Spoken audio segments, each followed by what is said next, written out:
আসসালামু আলাইকুম।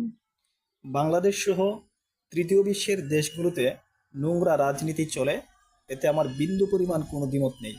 কিন্তু আমরা যদি দীর্ঘ 17 বছরের স্বৈরাচারের সময়টা দেখি, দেখা যায় সচেতন নাগরিক, সুশীল নাগরিক এই নোংরা রাজনীতি থেকে দূরে ছিল।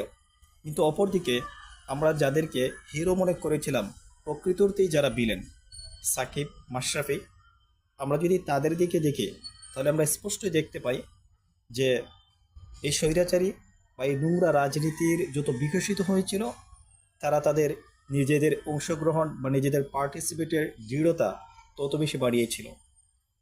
আমি যারা আমি তাদেরকে প্রশ্ন করতে চাই